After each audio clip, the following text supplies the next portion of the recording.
Hey there, guys. It's Metro, and today I'm back with my main man, Cop, and this time we are in the Tol Dagor dungeon. And you want to tell him what just happened here, Cop? Yeah, I had no idea how to get to Tol Dagor, and I had to just basically follow Metro on the map to find it. Yeah, so it's interesting, right? Because I didn't even think about this, but I'm glad we're making the video now on this because Tol Dagor is actually not on the map. Like if you're looking at whatever this zone is called, what's the name of the zone? Tiergard Sound. That's it, Tiergard Sound. If you're looking at Tiergard Sound, you don't see it, even though it's technically in Tiergard Sound. So what you have to do is you have to right click, and then you'll see a little island off on the right side here on the map when you're looking at the view of all three of the all the different zones in Kultiris. You'll see a little island. If you click on that, then it will open up the thing there. So if you have no flying and you never have the flight path here, the only way to get here is actually water walk across the water or just swim. It looks like you're going to get fatigued, but there's a path that you can follow if you pay attention. So otherwise, you can obviously just fly out here, no problem, or get the flight path, or get a summon. Once you get a summon here, you just get the flight path. You're good. So anyway, that's step 0, knowing where the dungeon is. Maybe we should have talked about that more with other dungeons, but first time I expected to hear about that. So, okay, so let's talk about Tol Dagor. Okay, this is definitely my. It's the dungeon I enjoy the least. Let's put it that way. We've talked about different dungeons being my least favorite for different reasons, but this one I think is just the poorest design overall, and it's the one that's the least fun for me as a Blood Death Knight. So. We're going to start here by doing something a little different. We're going to not pull much of this trash at all. Now, there is a strategy that if you get into this, a really odd group, you might see they do where they pull all of the trash here and then try to skip a ton later. I never have done this to any success whatsoever. I've only ever done it once, and it just seems like it's just a lot of work to skip the rest of the dungeon. So I wouldn't recommend it, but yeah, this is the way I normally do it. So typically you're going to run around the side here. Now with the Death Knight, I can water walk and you can just run here. You see, basically what we're doing is trying to get to the first boss. You can go all the way around the side here.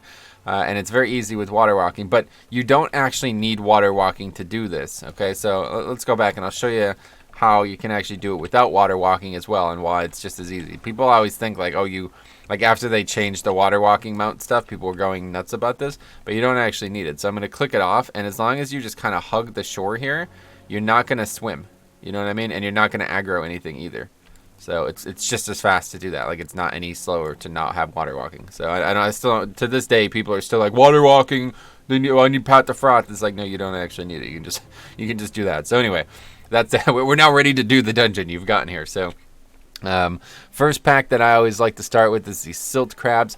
Long story short, they don't really do anything. It's just pretty much a straight AoE pack. I mean, there's some mechanics on trash that we'll talk about, but this trash is just easy enough. The only problem is you're really the first boss is a pretty long one.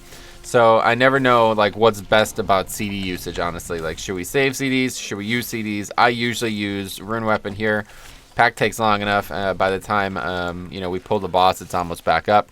But yeah, I don't know. It's up to you guys. For me, it depends on the week, obviously. But you'll learn this as you go. It's a pretty beefy pack. There's a lot of mobs, and you obviously want to start the dungeon with CDs. But of course, you got the bosses, the second pull. So another option here is to get a little bit extra trash, which at this point, I'm not sure if I'm going to say I recommend it or not, because in Season 3 with the emissaries, it does change count a lot in here, and we're going to talk about ways that is going to be altered throughout the run, but I just don't know what it's going to look like in Season 4. So let's just talk about the general overview of the dungeon and what we do in Season 3, and then maybe things will change for you guys in Season 4. But if we needed a little bit extra count for a variety of reasons, I would also pull these Vice Jaws. Now, we're going to fight them anyway because you're going to see them a couple times throughout the dungeon in random places, and you should be aware of them because as the tank, they're extremely dangerous.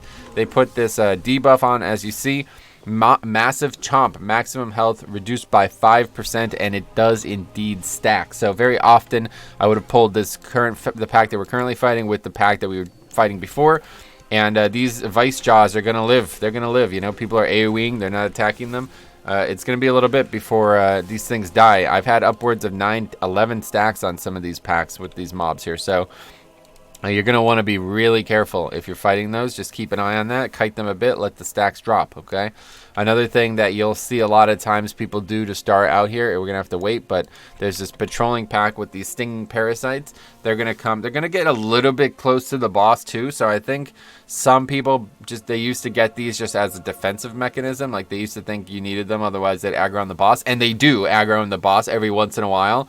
But they're basically just the same mobs that are present on the encounter, so it like doesn't even really matter. All they do is they put up this debuff on you. Like, I don't even know exactly. Yeah, it's on cop right now. Itchy bite. Yeah, so they just attack, and I don't know if it's just based on their melee attacks. I'm not actually 100% sure how this works because it's so inconsequential. But when you're fighting these mobs, you'll notice you have a small dot on you. That's basically the end of it. Just AoE them down. Now, those same mobs are present on this boss, which is the Sand Queen, first boss of the dungeon. And this boss is actually strategically really simple, but mechanically, in terms of execution, it caused a lot of confusion at times. So let's talk about that and why that's the case. The boss basically has only one phase. She's like attackable the whole time until she goes underground. When she goes underground, a new mechanic effectively happens, but it's very there's nothing to explain. It's just obvious what happens. You're just taking magic damage and you're getting pushed from side to side. So there's really no counterplay to it. The main strategy on this encounter, though, is these little hills. It's like a little dirt hill, and if you run over it, you're going to get stunned and take a lot of damage. Now, you might not notice that this is dangerous on a lower key, but I'm telling you right now, if you get hit by one of these hills on a hard key, you're going to die, because not only is it going to put you very low, but there's a lot of other kind of ambient damage going on. She also summons those bugs, like we said, so the big problem with those bugs is that oftentimes they're going to the healer, or basically just not to the tank. So if you have one on you, you should probably try to kill it, because it's going to keep stacking that dot on you.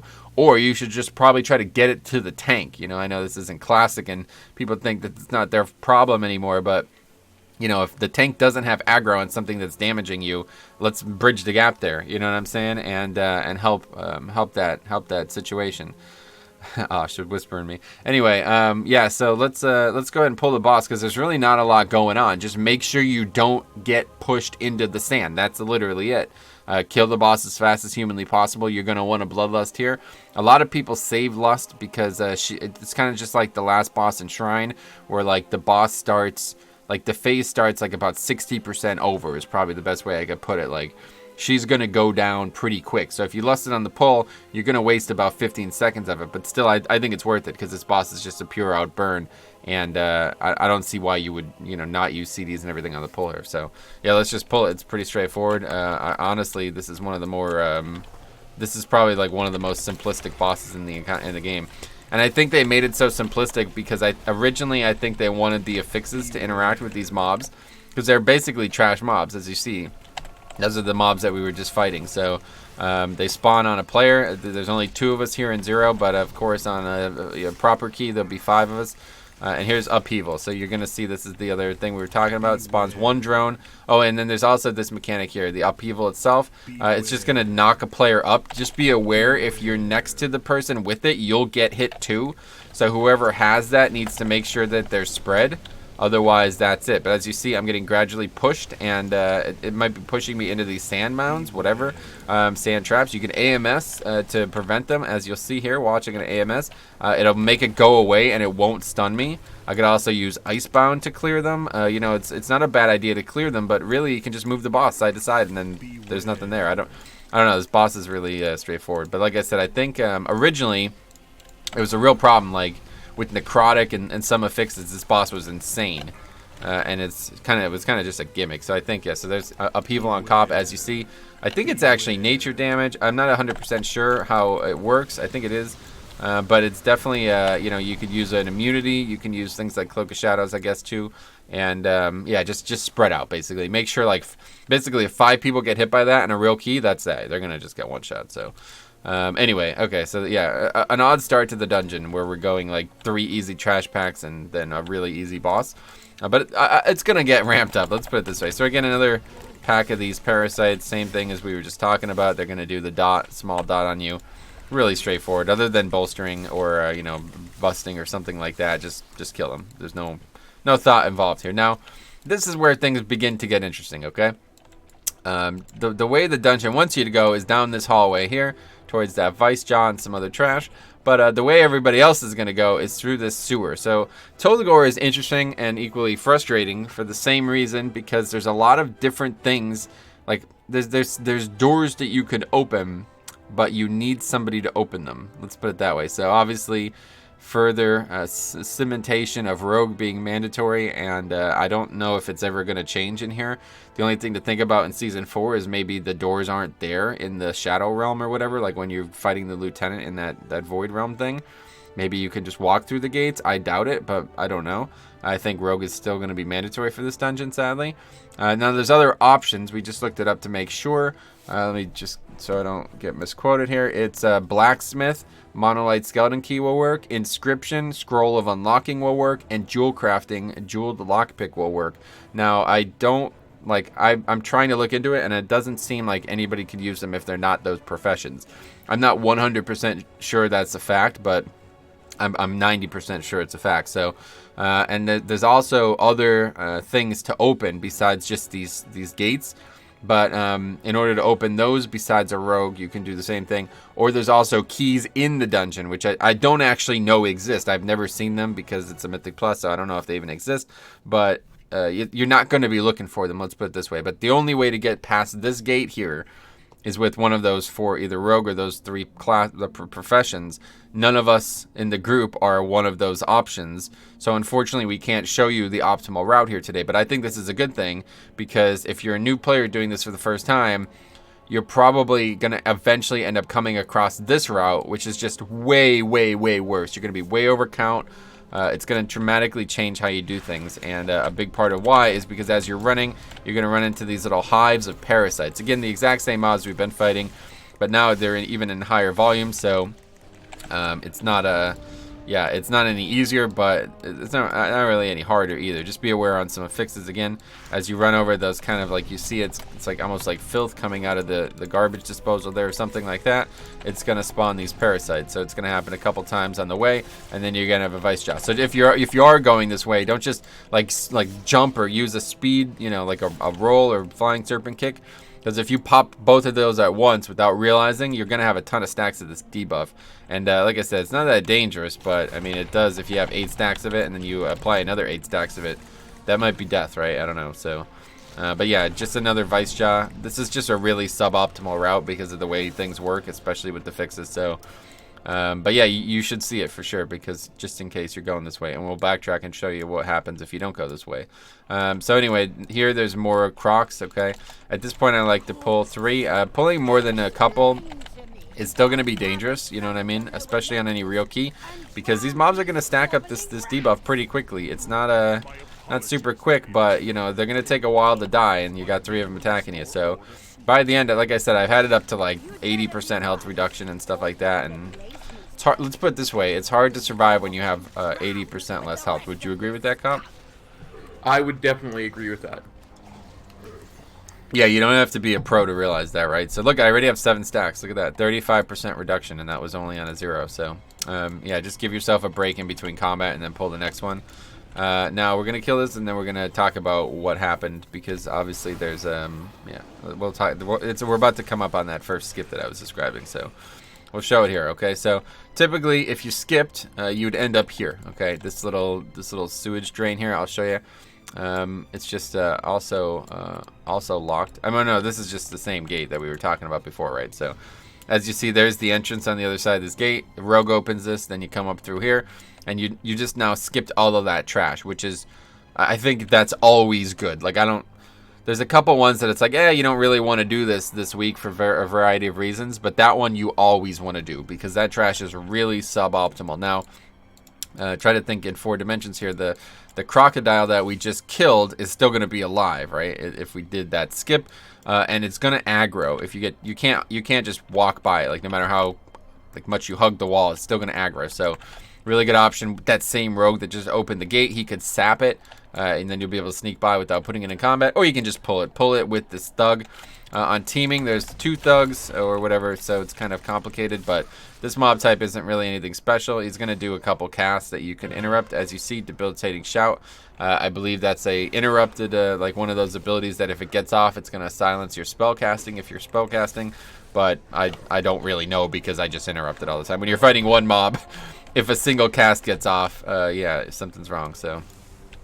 Okay, now we're progressing up the hallway, and we're going to see some new mob types. We see Cutwater Striker and Arsonist, and again, you're going to see very almost unmemorable trash on the way up here.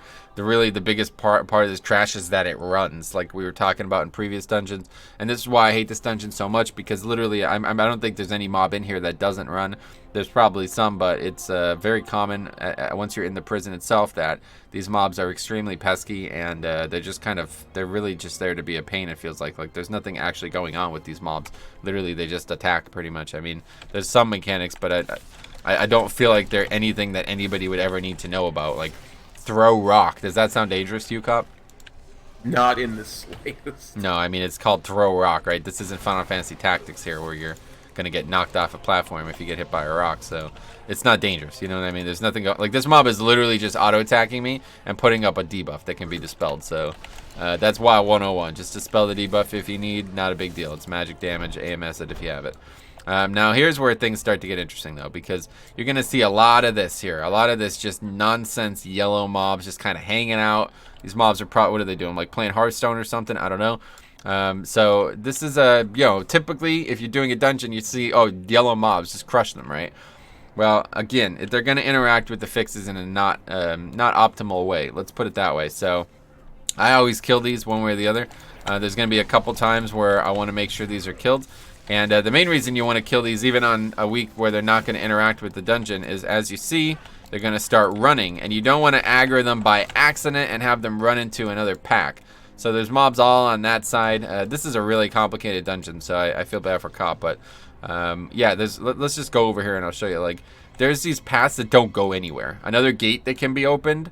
But, like, why would you ever go this way? You know, this is not the way you want to go, right? So, like, you're going to have to be aware of this. There's a bunch of paths in here that are just kind of dead ends. They don't really go anywhere. And that might be problematic for somebody who gets lost easily. I don't know anybody like that, though. Yeah. So anyway, what we want to do here is we want to skip that pack, the Iron-Tide Thug and its rat looters. We want to skip it, and the best way to do that is hug the wall, kill these guys where they are currently, and then we would open this gate and skip through. But again, we're just kind of emulating that because we can't actually do it.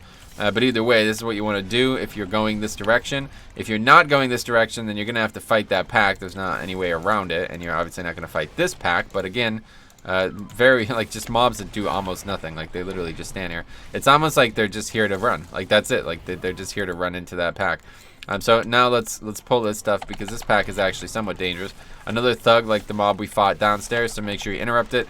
And these rat looters, I mean, these things are a pain. They have a debuff that can be purged. Magic haste increased by 50%.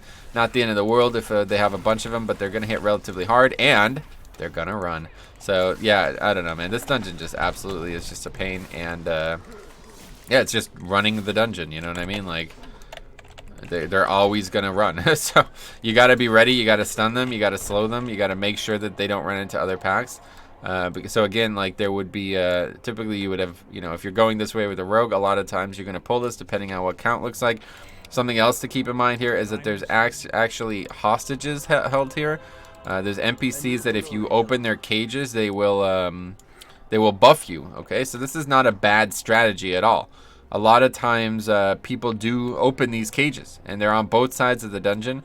And like I said, there's apparently keys laying around places. I've literally never seen it. But I guess they're there. I really don't know. I feel bad because this is supposed to be, you know, as comprehensive as it can be. But this should tell you that I ran this dungeon many, many times. I did not know those keys were there. So I'm not really sure what you do without an actual rogue. But yeah, I think everybody just brings a rogue. So again, all of these people have buffs. You probably, let's see, I think I have it up still, yeah. An undead hostage gives fortitude. A blood elf hostage gives intellect. An orc hostage gives battle shout. and Torrent Hostage gives Wisdom. Now, it's not just exactly as you think it might be. It's not the buffs that are currently in the game. It's an entirely separate buff that will stack as well.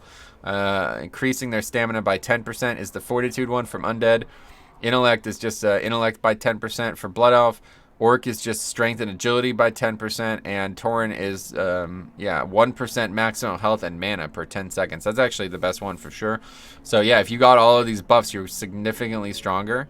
But you see there's some cages that don't have anybody in it, so obviously opening it is just going to give you trash that you don't want to fight.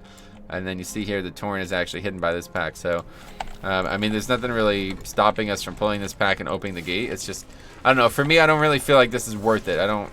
I'm not really, I know what they were going for here. If you guys ever did Court of Stars and Legion, this is basically the same mechanic. There's things that you can do with your professions to benefit your ability to do the dungeon, but it's completely worse. Like, it's just way worse than it was in the previous expansion, where in Court of Stars you would literally like kill a mini boss as a blacksmith or a hunter. It was like insane. This isn't that. Let's put it that way. It's a lot weaker. But yeah, if for some reason you really want these, like, this is a great time. This is a great key to get for, like, let's put it this way, like a really high fortified key. These buffs are going to crush. Like, they're going to be really good. And it's really good for a key that you're not necessarily worried about upgrading. Like, if all you're worried about is, can I finish the dungeon, then obviously get the buffs, right? Like, that's just awesome. But if you're looking to upgrade the dungeon, I just don't think it's worth, like, going and opening all these. But anyway, we got a big pack of looters here. If we are going this way, just be aware there's other looters over there, which, you guessed it, they're going to try to run into. So yeah, just kill them. They do this, like, shadow step thing, like a rogue or something like that. It doesn't really do anything. I don't know. Again, really forgettable trash in this dungeon with just a lot of emphasis on peskiness. Like, really no mechanical awareness at all is needed for any of this trash, so there's not really even much to explain. You're going to, like I said, you're going to fiddle more with, like, doors and you know, environmental stuff than any actual trash in this dungeon. At least the early half. It's gonna change. Let's put it that way. This whole dungeon's not gonna be like that. But here we see it the first time. Sea Speaker, very complicated mob type. Salt Blast itself does a ton of nature damage, as you see, fully interruptible. But this is the mechanic, Watery Dome. You see, I interrupted one, but we didn't interrupt the other one, and it still put 3 shields up, absorbs 100,000 damage. That's on a 0, guys.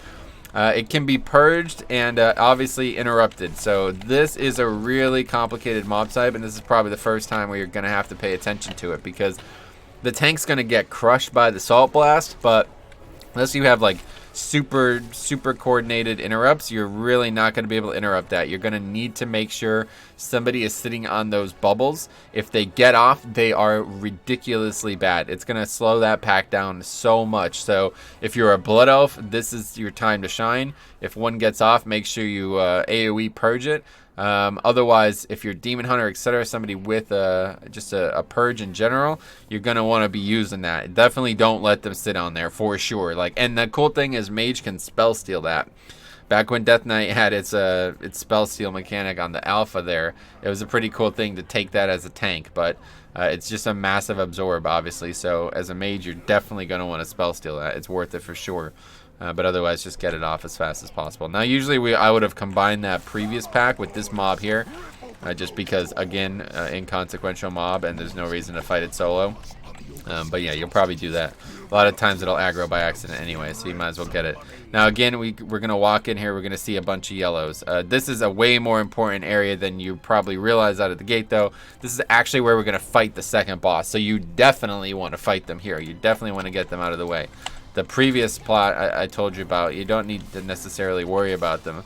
But this set, you do not want to have on the boss, because you never know what's going to happen with them. So just get them, open the door. You know, when you walk in the door, get this here. And yeah, let's move on. So again, another big pack here of Sea Speakers. 2 of them, and they're not going to be any easier to deal with than the previous set. Whenever you have 2 of them, you got to make sure you have coordinated interrupts on both mobs. If you miss even a single shield, it is really bad. And there's Cop with the leg sweep, so that was excellent. Stop it that way. It's a good option to grip and stun these mobs, because they cast very, very often. So yeah, it seems like they have a pretty high likelihood that if you do interrupt them once, that's probably what you need. They'll just start casting the other ability instead. But yeah, the arsonist doing its best, running away impersonation. So now again, we're gonna see cages, and again, apparently it can be locked or it can be opened with these keys. I don't actually know what. Like I said, let's not talk about that anymore. Talked about it to death. But anyway, however you want to open these cages, here's a decision that you have to make. The reason that there's 6 cages on this upper floor here is because they're actually part of the boss, okay? Now, if you fight them before the boss, they're trash. They give count, they do mechanics, like they'll drop sanguine, they'll drop necrotic, you know, they'll well, obviously they do that no matter what. But anyway, they'll do a fixed mechanics, okay? They do things.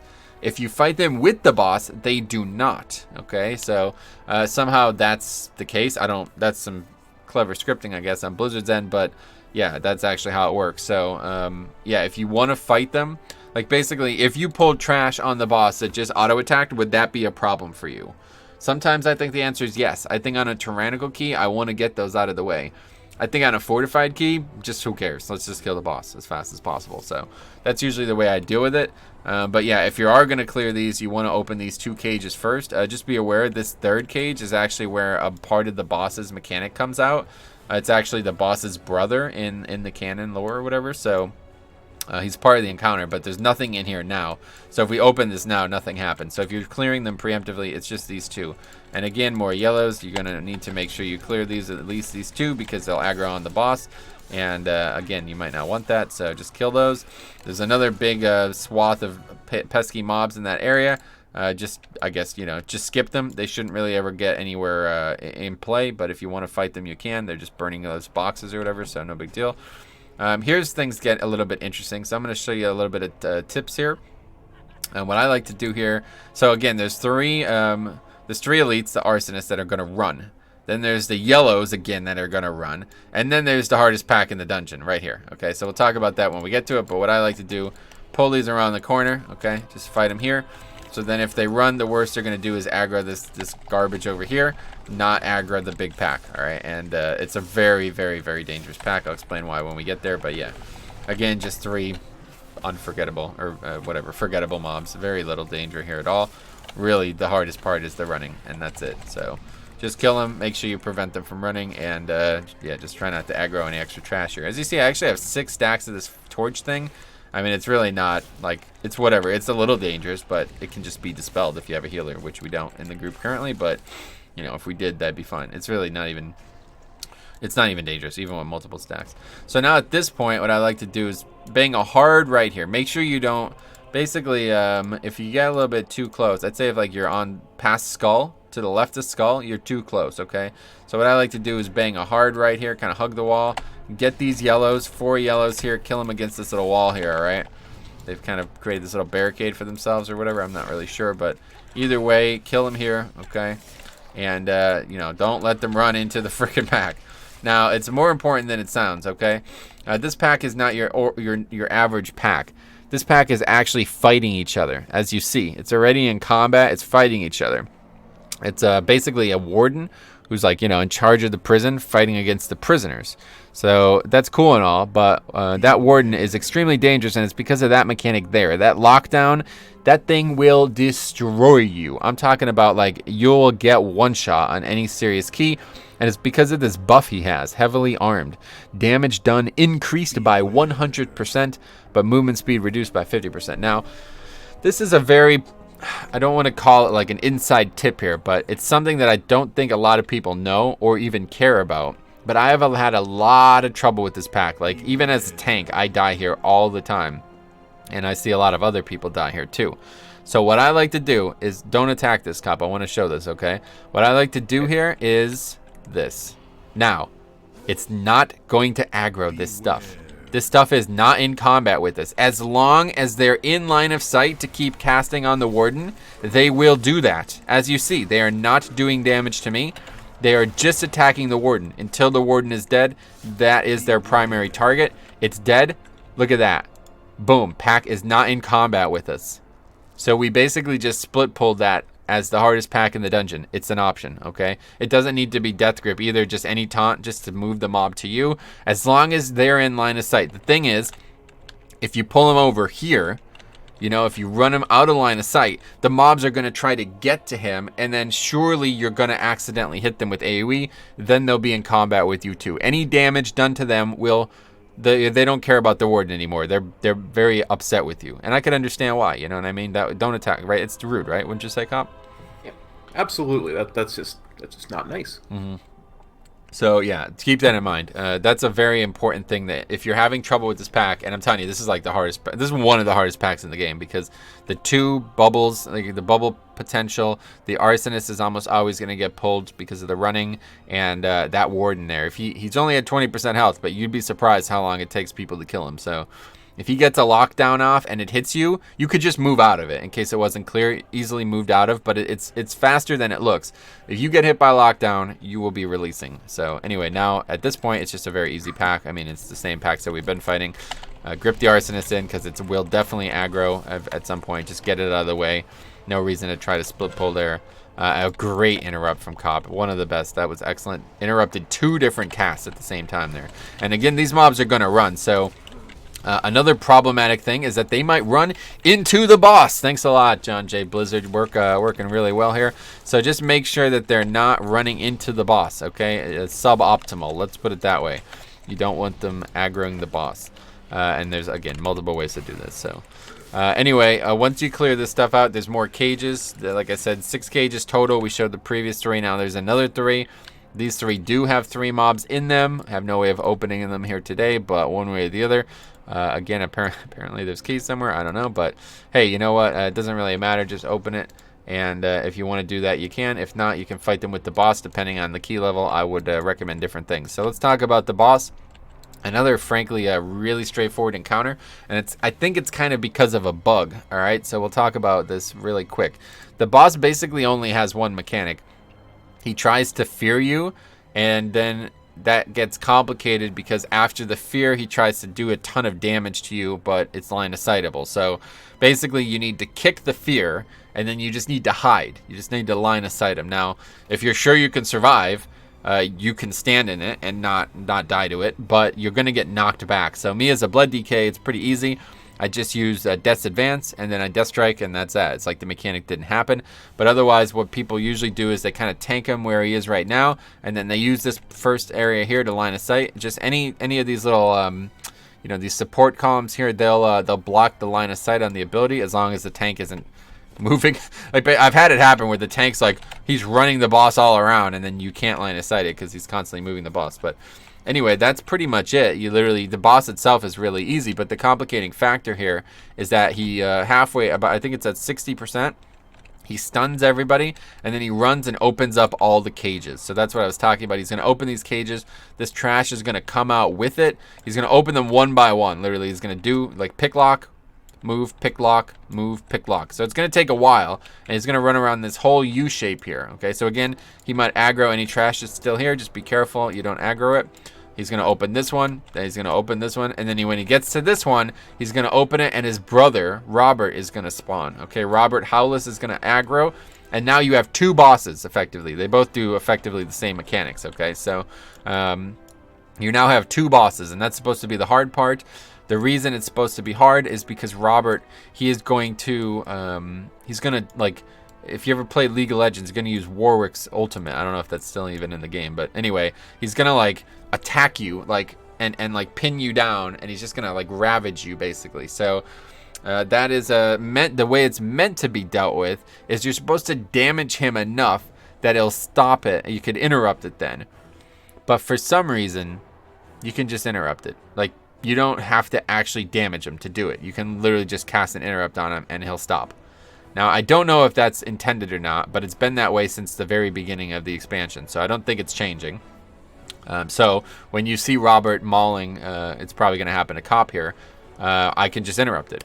The problem is, you also still have to interrupt the fear. If people just focus on interrupting Robert, they're going to miss the fear. Like, somebody still has to interrupt the fear, otherwise you're going to wipe her. Like, the mechanic is very, very, very, very easy, but it's deadly. You know what I mean? So if you don't execute it, you're going to die, okay?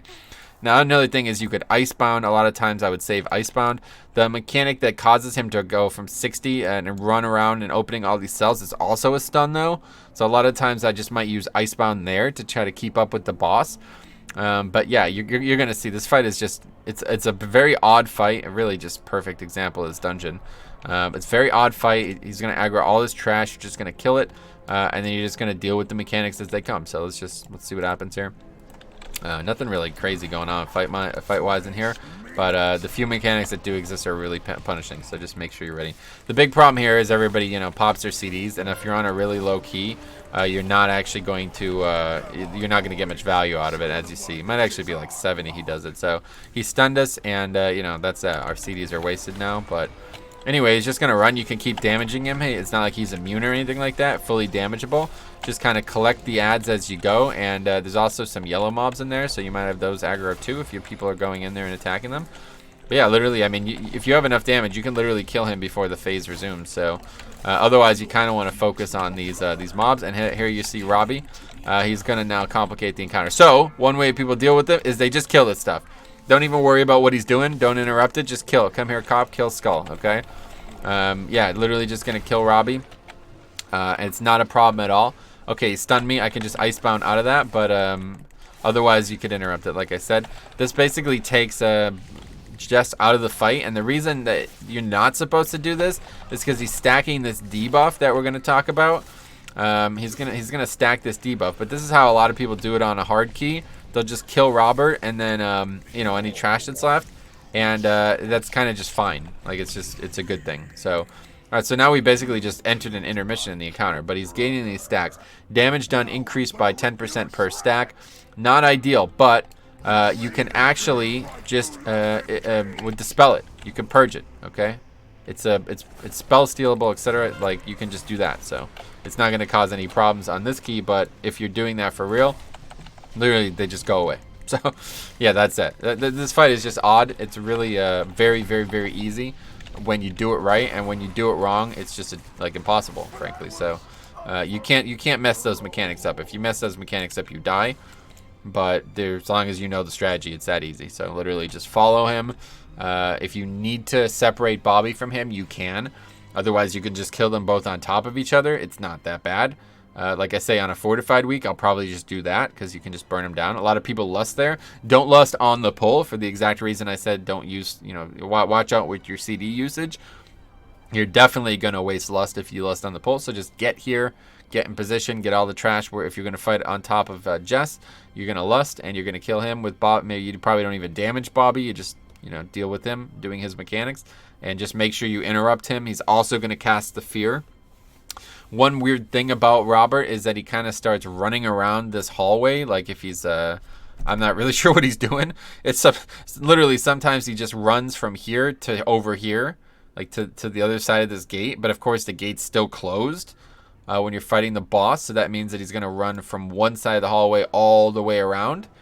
And then he's going to try to fear when he's over there. And you're going to be like, oh, well, I can't interrupt him because there's this gate here. I don't know. I think it's bugged. I really don't know. This dungeon's just a mess. Anyway, here we got this jailer. He was actually hiding this Vulpera. Vulperan confirmed as an allied race, and I think this is the first hint at it.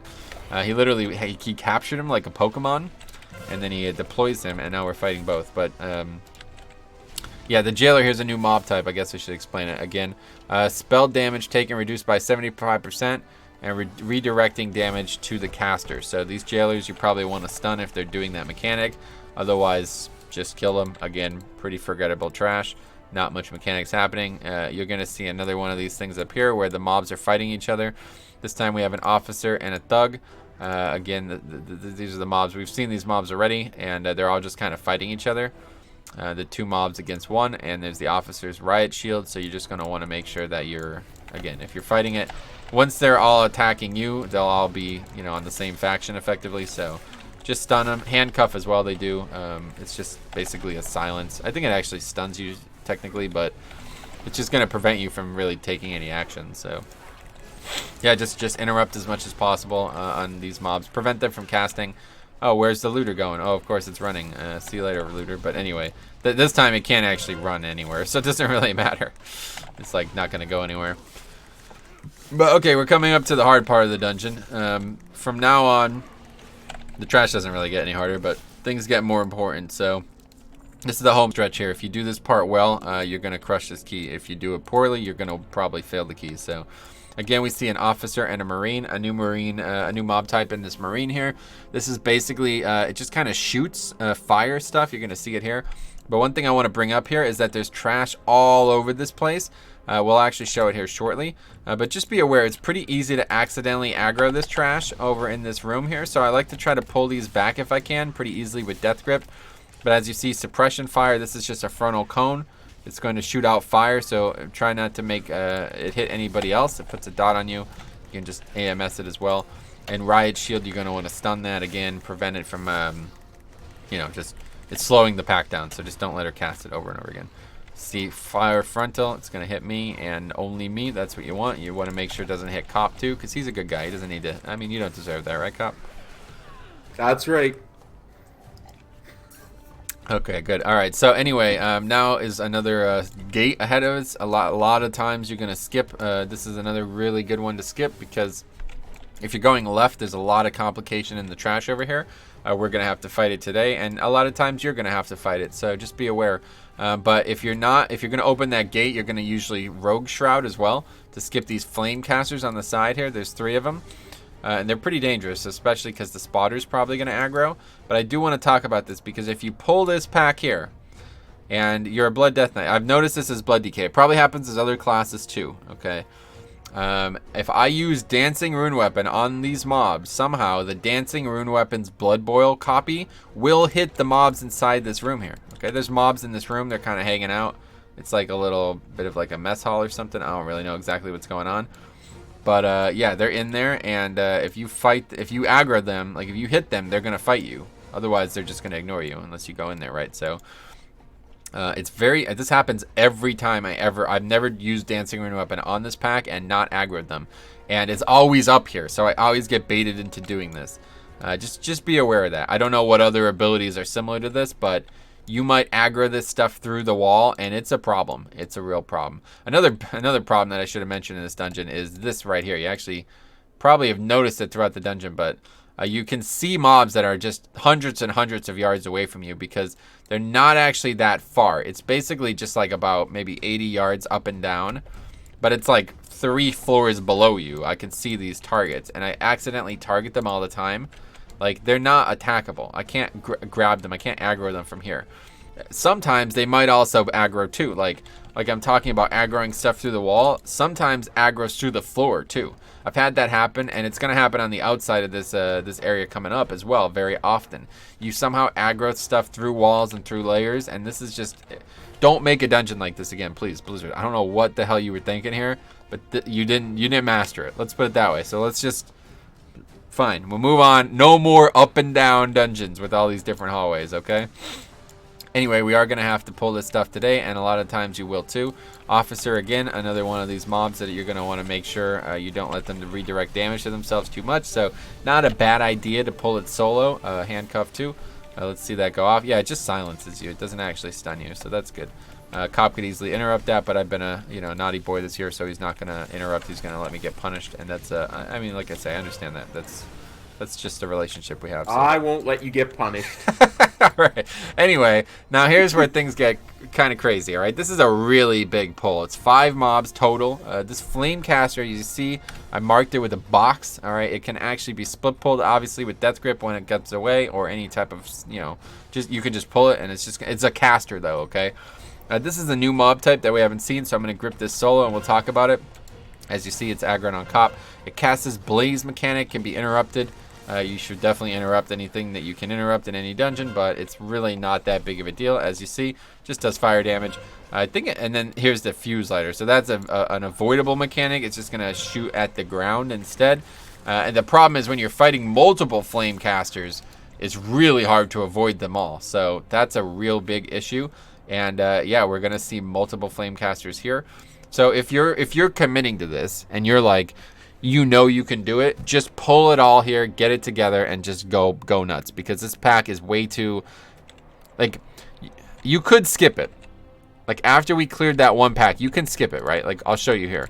But if you're going this way, it's probably also because you need count. Now, something I should have explained there. This mob, it's just the same mob type that we've been fighting, but it put down this barrel, and it's going to ignite it.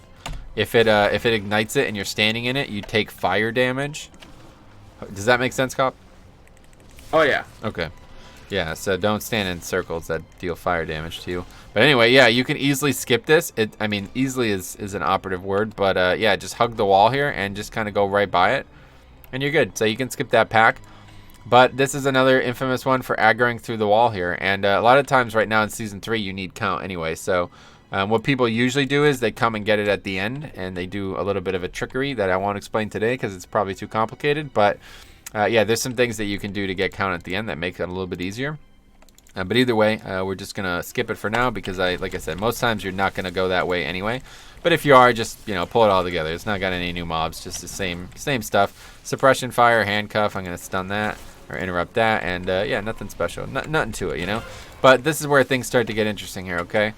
Now we are outside, and as you see to my right, there's this heavy cannon. All right, now this is actually a damaging, like, you could actually attack this mob if you really wanted to.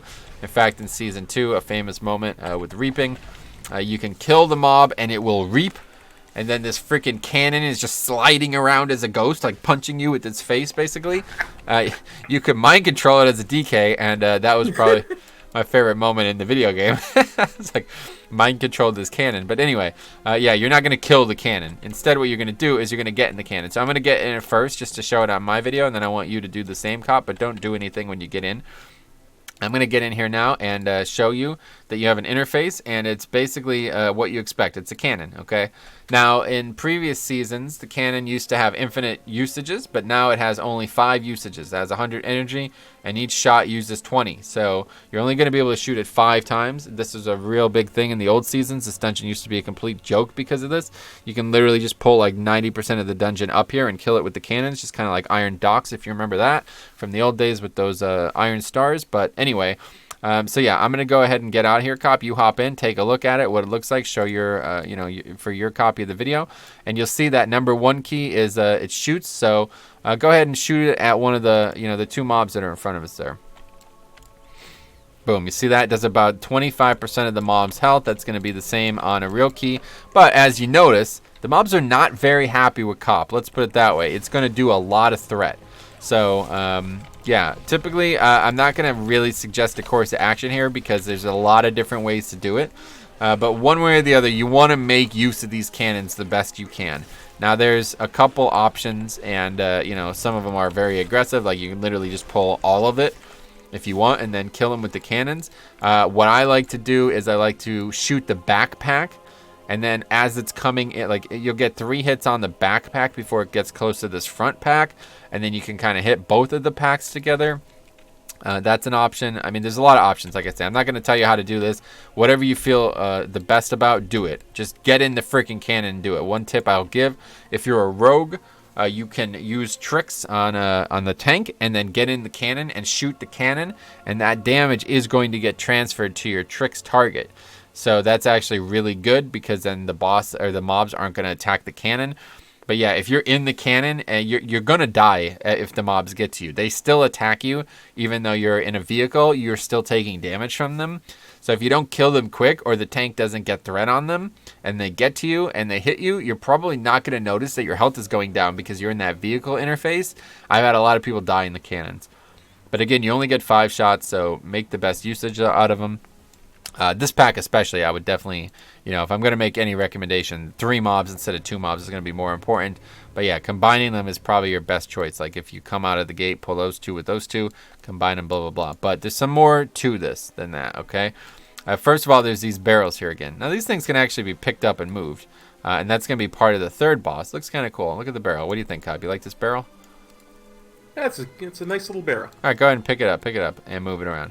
Just show, show the mystique of the barrel. So anyway, yeah, you can move that thing, but it can also be exploded. All right, if the cannon hits it, it does the same thing like we talked about. All right, it's going to explode, big fire circle. You got to get out of it. All right, very dangerous.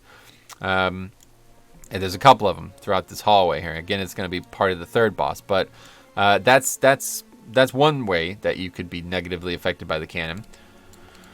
The other way is this here. I'll show you here. Okay, cop, move. What are you doing? Don't stand. Oh, you gotta move. You're gonna die. Why are you dying? Look at that. Boom! Look at that. I'm hitting the dude.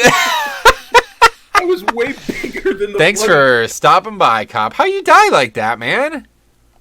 Come on, dude. Killed me. Yes, so you can do full friendly fire to each other with this cannon. I'll battle res you.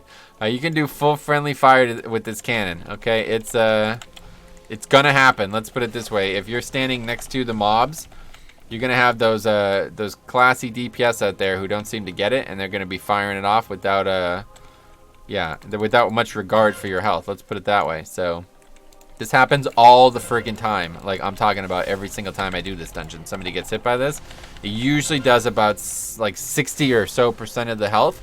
I don't know if that, I guess that maybe that scales with the key level. I'm not exactly sure how it works.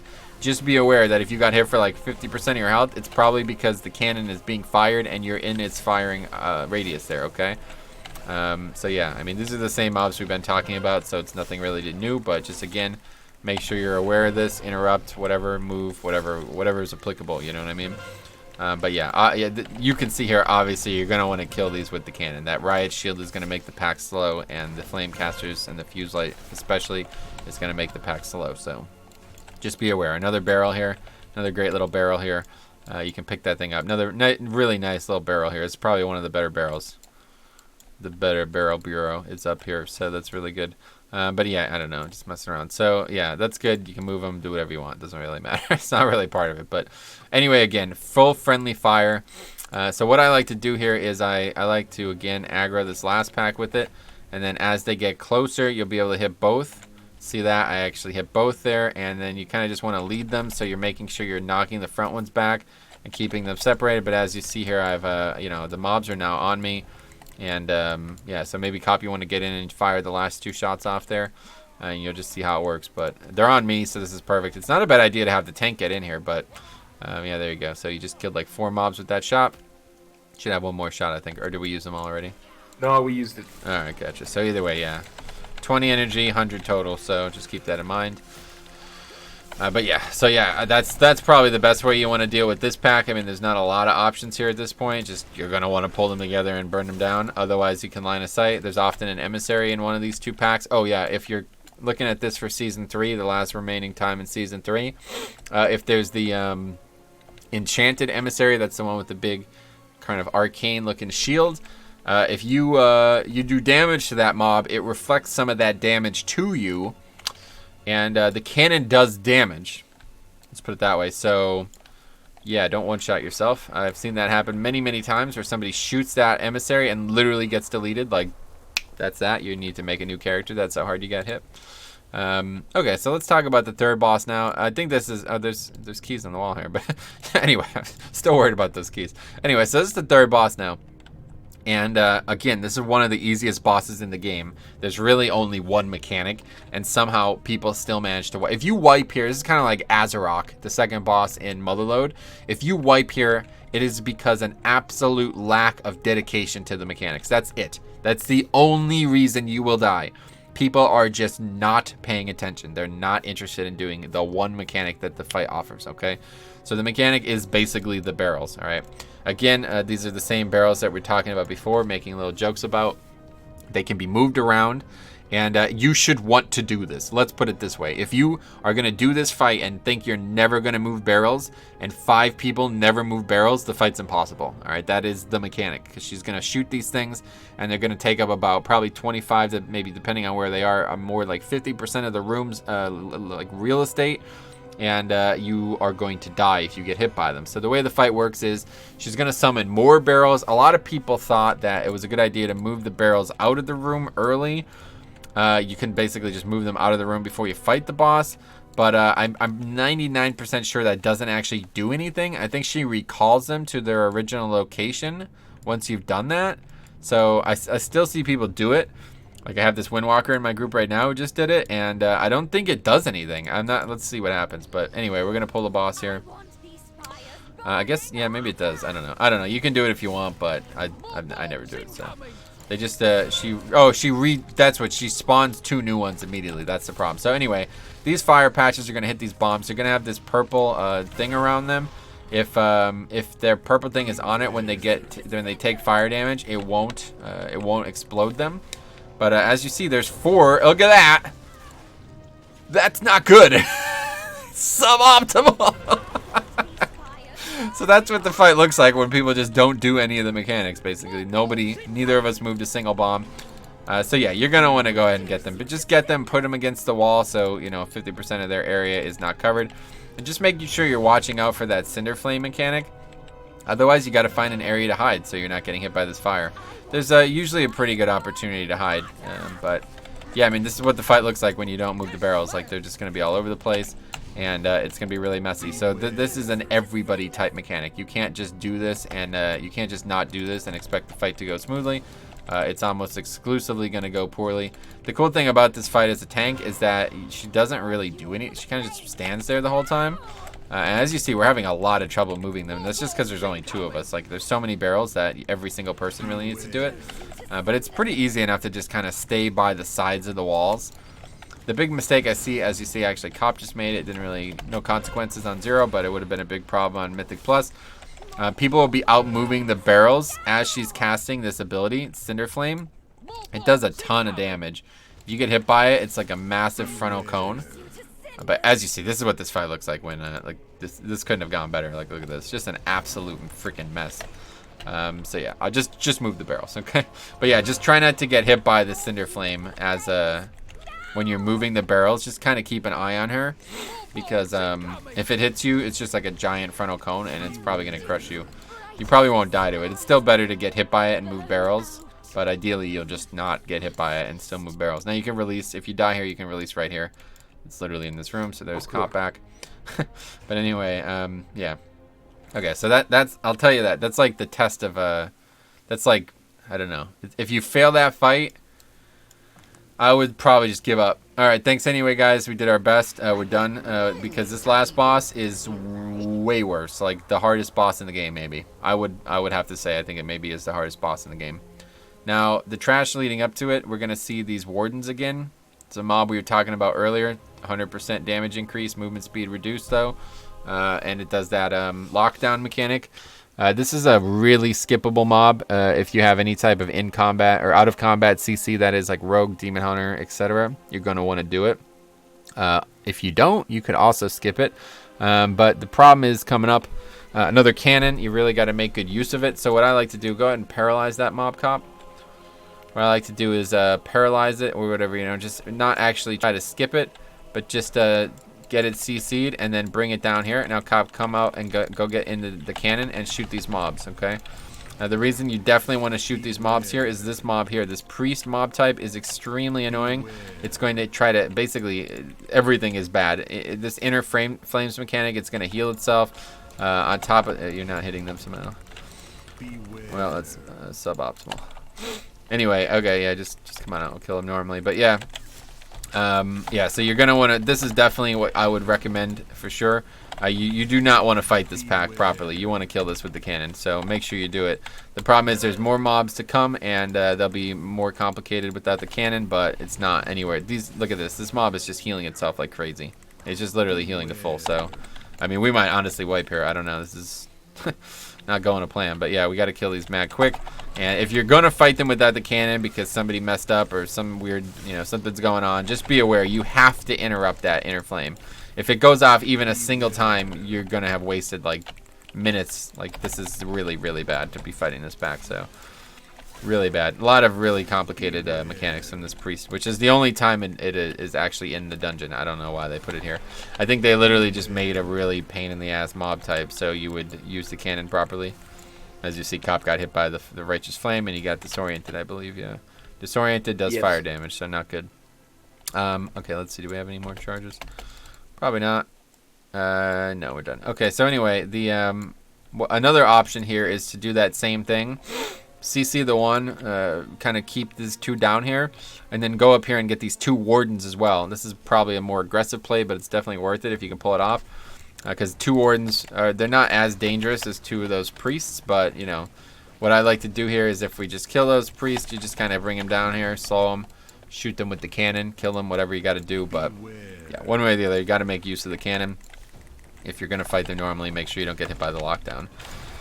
Because it does a lot of damage. Let's put it that way. There's also a little strategy that you can do here, kind of like we talked about in some of the other dungeons, where you can just pull them and run them over to the side. Like if I was going to do that, I could just kind of bring them over here.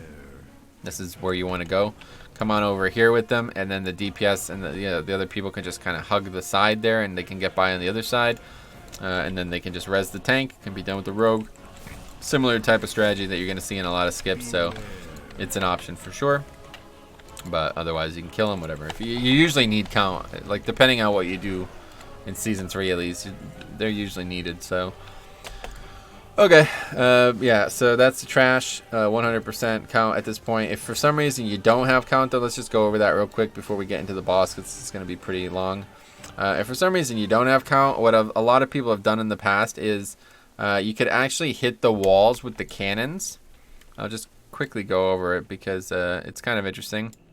You can hit the walls with the cannons here, and it'll actually aggro the trash from the other side of the dungeon, which I mean, I'm not necessarily sure that's a good thing, but it's I guess it's kind of good. So this happens all the time, again, with rune weapon and abilities like that. It'll aggro the stuff through the wall. But basically what you want to do is you want to get in this cannon and then shoot this wall. You would have to save cannon charges. That's why I didn't bring it up earlier, because it's not really realistic. Oh, look, I can see Cop up there. Hey, man. I'm in this cannon down here. You see me? I have no idea where you are. You disappeared on me again. Okay. Anyway, so yeah, so you would typically shoot this wall right here, and it would aggro trash, but I don't know. Like, I wouldn't ever do this, really. I don't think it's worth it. So just wanted to talk about it real quick before we start the last boss. But okay, so this is the last boss. I'll wait till we get up there to discuss it fully, but this is definitely the hardest. I don't know. I think this is definitely the hardest boss in the game. And it's because not only are the mechanics very, very punishing, but they're very, very, very difficult to deal with. I think this boss needs to lose one mechanic. Any of them would be fine by me, but it's got too many mechanics for a 5-man, and it's way too freaking dangerous. So let's explain the encounter. The boss... First of all, you have this entire room to fight him in, but that's not realistic because of an ambient encounter mechanic that is these cannons here, okay? These cannons are going to periodically shoot just randomly without anybody in them or anything like that. They're just going to shoot, and they're going to point at a certain area of the room, and then they're going to cover basically in cannon fire, okay? So if you get hit by that cannon, you will die. That's just step 0, all right? Don't ever get hit by that cannon. And the way people circumvent that is by fighting Korgus against this door here, okay? Basically, the tank stands on the skull, and the boss is down at the base of the stairs like this.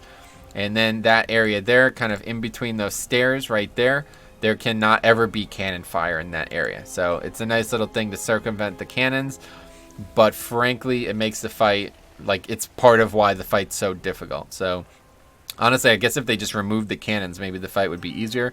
It probably wouldn't be any different, though. And the reason this fight is so difficult is because there's just another ambient mechanic that just happens when you're fighting the boss that has really nothing to do with him.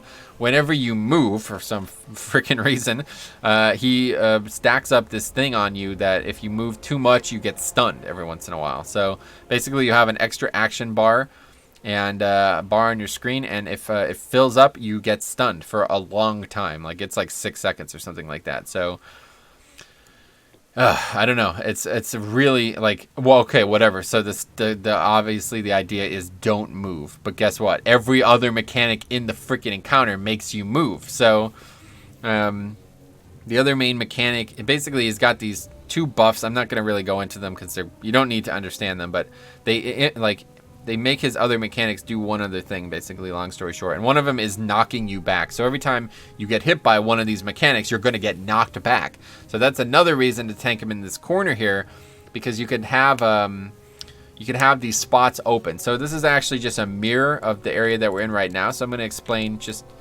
pretend we're in the area down there where I've laid out, but we're in this area instead, okay? So this is the way you would typically do it. The boss would be right here, okay? The tank would be right here. And the DPS, preferably you'll have, again, 2 melee, 1 range. And the DPS will be like this here, okay? So if they get knocked back, they get stuck here. You see this, how I'm getting stuck here? You could also do it here. If the boss is like right in front of me, like right where my D&D is, you could definitely attack from here and have your back against this wall. So technically, if you had to have 4 melee, you could do that. You could have 1 right here against this wall here, 1 right here against this wall, 1 right here against blah, blah, blah. Same thing mirrored, okay? And then the tank just against the door here. The problem is, he puts out this mechanic. It's basically like a red circle, long story short. And it's going to go on 3 out of 5 people every time. And it's going to put an absolutely nasty dot on you. Like, the damage it does is not small, but the dot is just as big. Like, it's a ton of damage. And it can stack. So if you get hit by somebody else's and you have it too, you now have 2 dots on you. And that is very, very bad. Let's put it that way. This is probably, if it's not the hardest boss in the game, it's definitely the hardest boss to heal in the game on any hard key. Because this damage is it's unrelenting. It's absolutely crazy how often you're going to have to heal people for a large amount. And you're going to have to deal with it yourself as the healer. So it's going to pick 3 out of 5 people every time. And that means even if there's 1 death, it's almost always going to go on the healer, which is really bad because if it has the knockback component, it's going to interrupt you as well. So you can't even really plan, like, typically if you were healing a mechanic like this, you would just start a cast right before it went out to maximize the coverage. You can't do that because you're going to get interrupted. So this fight is just crazy. It really is. And then on top of that, he has another mechanic. He's going to shoot, I don't know how to put it. He basically, he's going to shoot a big blast at a single individual. That person is, going to get tracked. So if he moves, it's going to follow him. You can't avoid it as that person. And it just does a bunch of physical damage. Or maybe it's magic. I don't know. But either way, it does damage. And if you get hit by it, you get a stacking debuff that makes it take 100% more damage the next time you get hit by it. It's only from that mechanic, though. So it's not, bad to have that debuff. But if you get hit by it the first time and you get it a second time, you die. There's no surviving it. Even me as a tank, I'll often die the second stack. So you can't take more than 1. So that implements this level of coordination that's needed on top of this insane healing requirement. But one way people do circumstances, the one way people get around it is what I should say, is they use a demon hunter. Now, this is something that maybe a lot of people don't know, but for some reason, when you use the ability Blade Dance on a demon hunter, it's like this kind of like this blanket AoE almost, like you're doing AoE, but you're not actually targeting anybody. You're just kind of AoEing. And it actually generates an iframe. Do you know what an iframe is, Cop? Yeah, you use those to build houses. Not So, that. that's part of the truss, right? Oh my. Okay. No. Jeez, no, not what I'm talking about at all. We're not building houses on this fight. Really, if anything, we're breaking them down. Okay. An iframe is what they call in a lot of other games an invincibility frame. Okay. A frame where you cannot take damage because your character is in some kind of basically an animation. It happens most notably in the game Dark Souls. If you guys ever played Dark Souls, there's these animation loops that you can put your character in that you cannot physically take damage while it happens. And it's more obviously used in Dark Souls because of rolling. If you roll, you cannot take damage while you're rolling in certain... Anyway, don't worry about that. But it can happen in this game with a couple abilities. And that's the most noticeable one. If you use it as he shoots the ability, it's about a 1 second iframe, so it's pretty generous for a game like this. If you use it as he's shooting the ability, it will attack you and it will not do damage to you. It will not put the debuff up. It will not do anything. So this is another Demon Hunter mandatory pick, frankly. If you're going to do this on any hard key and you don't have a Demon Hunter, this is 10 times harder. Because then everybody needs to know who has the debuff and who can and can't soak. You're all spread out around that little crowded area. The camera's right over your head because the way the this stupid tower is right there. The camera is just a pain. And people are not going to want to do this mechanic. That's just how it is. So, the tank, if you're going to do this mechanic properly without a Demon Hunter, the tank should definitely, basically you let the first stack go out no matter what. If the person only has 0 stacks, you let them get hit by it. There's no reason to soak it. Then if they have 2 stacks, the tank should step in. And if a second person has 2 stacks and the tank is going to get hit, you can survive it. It's a good idea to get definitely between you maybe not surviving it or them definitely not surviving it. take the risk. Go ahead and get hit by it. I think it's magic, though. I think I've survived it with AMS. I'm not sure. But either way, yeah, if you have to take 2 as a tank, you're going to be the best candidate to do that. Otherwise, you're going to need to use immunities, like if you have Rat Pally or Mage or something like that. Stand in one with an immunity, immune their own. A lot of options, but if you have 1 stack of this and you get hit by a second one, you don't live. That's just it. So really, really complicated mechanic when you don't have a Demon Hunter. Trivially easy when you do have a Demon Hunter. Definitely bring a Demon Hunter. And then there's still one more mechanic.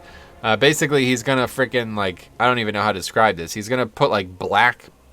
I guess he's gonna shoot in a bunch of directions at once. I guess is probably the best way to put it. And there's gonna be these like big black lines that are indicating where he's shooting, and then these areas that are not covered in black lines, and that's where you need to stand. If you stand in the black lines, you get shot by a gun, and I think Cop, you'll attest that that's not good, right? Yeah, no, getting shot by the gun is generally death. Yeah, especially in real life, right? So, yeah, move out of the gun. Let's put it that way. I just can't take this dungeon serious, man. It's so freaking difficult. So I don't know. Let's just go ahead and see it. You guys will see the mechanics. We're gonna get this fire circle mechanic on us every single time since there's only 2 of us. I don't think it can go 2 on us since there's only 2 of us, but we'll see what happens. So anyway, this is how I normally do it. Get him against the wall here. Kind of position my camera so I can still see. Azurite rounds, there's one of the buffs I was talking about. Guns loaded with incendiary round. Don't really worry about it. Just understand that it's happening. So explosive burst, as you see, he doesn't actually he doesn't have the knockback buff yet. So we're gonna do that. We're just gonna stand there. We're not gonna get knocked back. There's cross ignition. That's the mechanic I was just talking about with the black lines. Deadeye. There's the other mechanic I was talking about. It's on me. Again, he doesn't have the knockback, so I'm not going to get knocked back. Now he does. Azurite Realm Blast, gun loaded with heavy blast rounds. That's going to knock. Anytime you get hit by a mechanic, it's going to knock you back. So from now on, I'm going to get knocked back. I'm going to use AMS and Death's Advance to not get knocked back here, so I don't accidentally position the boss wrong. As you see, there's the cannon, but as long as nobody's in the wrong spot, that's easy to dodge. There's those black lines I was talking about. Make sure you don't get hit. There's Cop getting that ability, Deadeye, but he doesn't have any stacks, so it's fine. He's just going to survive it. Gets knocked against the wall. Perfect. Absolutely perfect. Azurite rounds again. He's going to refresh the fire buff. No big deal. Doesn't matter. Explosive burst again. You see how often this happens. Every 10-15 seconds. Knocks me back. No big deal. I survive. Just make sure we're spread out enough so we don't get 2 stacks from each other. And at times you might get some crossover. So now Cop has got a 2nd stack. So I'm going to stand in here and try to survive it. Obviously it's a 0. I do, but you wouldn't recommend that on a real key. But yeah, now I have 2 stacks. As you see, increases damage by 1,000%. That's much percent. Would you say, Cop? I'm not a mathematician. That's a lot of percents. Yeah, so don't percentage. Don't. You're not gonna survive that. But anyway, this mechanic is actually really easy to see if you're far away. But there's the stun mechanic that I just wanted to show. So you see that little bar. I don't know. It probably it looks easier than it is. I wish I stopped by the stream sometime. Go dig up some Tol Dagor keys from the stream. The amount of times we have had like 14 plus minutes coming to this last boss and then failed to upgrade the key. No, failed to finish the key. Honestly, I think that probably happens just as often. This boss is an absolute wall. The amount of times I've literally gotten here and not finished the key happens I swear to God, every week on Tyrannical. This boss never goes well because everybody's spread out. You might have people up here as well, so it's hard to heal. It's hard to keep everybody topped off. The healer's going to constantly be getting knocked back after that portion of the fight when he buffs himself, and I can't say this enough, guys. This fight is extremely, extremely, extremely difficult. I would say hardest fight in the game, and certainly the hardest fight to heal. So let's talk about what we went through in this dungeon. We went through almost irrelevantly painful trash. How annoying the trash is. Basically, only mechanic is that it runs. That's about 50% of the trash in this dungeon. It just runs. And you're in these cramped, tight hallways with mobs on all sides. There's doors that are openable that you might accidentally aggro mobs through that you didn't intend on aggroing them because of random abilities that don't function properly. There's this up and down layer where even now I can still freaking see nameplates on my screen. You see these nameplates on my screen. You probably see it too, Cop. These just mobs that are literally 4 floors below, but because they're not 100 yards away or whatever the range check is on Plater, It's still viewable, and I could click on them, and I'm going to accidentally click on them, and it's going to confuse me thinking I'm in combat when I'm not. Sometimes you are going to be in combat because these mobs do aggro at times, even though they're one or two floors below you. You're going to have one of the hardest mob types in the game with that, one of the most mechanically important mob types in the game, at least with that bubble. If that bubble gets off multiple times, you're just going to be sitting there fighting a bubble. It's literally 100% of the health of the mob, so you're going to be fighting 2 times the health of the mob at times. It's got probably one of the most damage dealing mobs in the game, and the lockdown mechanic. If you get hit by that, you're going to get one shot. It's got this cannon mechanic that's going to pretty much require you to use it perfectly, otherwise you're going to just lose a ton of time. Like, the timer is absolutely, it's a thought, you know what I mean? Like, they didn't just give you the cannon and say, like, oh, this is just completely free, especially now that they've nerfed it. You have to use those cannons well, otherwise you're wasting a lot of time. People might get in the cannon and they might shoot my main man Cop, and he's gonna die. And if he dies and he releases and we shrouded past the mobs, he's done. We can't get him. He's gonna have to invis potter. He's gonna have to run and die. This is just a really, I hate to say it, it's just a very poorly designed dungeon. There's no ifs, ands, or buts about it. The dungeon is actually easy. It's really easy on most weeks. Like, the problems with it is sanguine. When these tight hallways are covered in the freaking blood, things like bursting, explosive, things like this, where the more mobs in general that make it worse, and then you aggro even more, and it gets even worse and worse and worse. But it's not hard. Like, it's outside of those like combinations. It's a freaking joke dungeon. It's just a pain. Everything about it is just annoying. And then it's topped off with, without question, the hardest boss in the game. And certainly the boss with the least avoidable mechanics. That's the real problem with this boss. You can't avoid any of this. There's nothing you could avoid. You're going to take constant damage from all of these mechanics. There's no way to outplay them. You literally just have to outheal them. That's it. Or, use defensives, health pots, healing stones, whatever, So, what do you think? I just remembered something when you talked about having to use an invis pot coming back. I actually did one of these. I think it must have been season 2, because I'm pretty sure that I had Juan Zombies buff, but we had skipped a pack, and I died. And what they told me to do was go ahead and just aggro mobs and then run back into the room with that one boss with the barrels and die there, and they rezzed me in this room that we're in right now. When I was down in that room, they were able to res me up here. That's interesting. Yeah, I'm sure, because this is the interesting part about this dungeon, and it's also the reason why it sucks. But this is all just one, this is like up and down. It's like 40 yards, seriously. So if you look here, like come over here, you see this floor down here with those 2 cannons and stuff. That's just where we started. Like, look to your left, you could see the cannon. I just marked it with a skull. That's just where we started. You know what I mean? So, like, yeah, if you're dead down there, I could literally just res you up here. It's only like 20 yards away. So, yeah, I mean, that's very busted. Yeah. That's why the dungeon's interesting, like, design-wise, and I understand why they wanted to do it, because it's very new. But you see, again, here, another one of these cannons. That's just where we were, you know what I mean? In fact, that's the first cannon. When I was showing in my version of the video, you probably didn't realize this, Cop. You were standing right here, and you couldn't realize that I was in that cannon down there.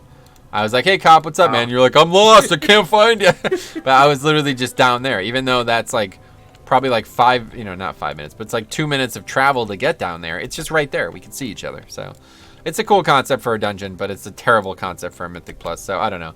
I've spoken enough about it. I really, the dungeon is not that difficult. If you do it on a fortified week, on a week where there's not fixes that complicate things, this is actually a really, really easy dungeon. In fact, for a long time, this was my best key for a long time. So, yeah, just find it on the right week. It's a joke. I use the cannons well, but a hard tyrannical, like a high tyrannical, this last boss is freaking devastating. And you're not going to realize it, because the other, at least 2 out of the 3 bosses, they basically do nothing. The first and the third boss, like, they have one mechanic. I don't know what they were going for with those bosses. Those are just joke bosses. And then you get here, and this boss has more mechanics than the other 3 bosses put together. So, yeah, anyway. That's it. Any closing? It's an interesting concept that's done poorly, I think. Yeah, like I said, this would be amazing for a non-time dungeon. That's fine. That's all there is to it. It's a great idea. It's cool. It's unique. But for a competitive atmosphere, it's garbage. Just frankly garbage. So, anything else? No, that's it. My head's starting to hurt from this dungeon, I tell you. All right. Thanks for watching. I'm sure this one's going to be... It just wasn't an ideal situation without having the gates openable. But, yeah, hopefully you guys learned something. If you have any questions, please feel free to ask. I'll answer any questions. So, thanks for watching. We'll see you guys in the next one. Peace. Cop out.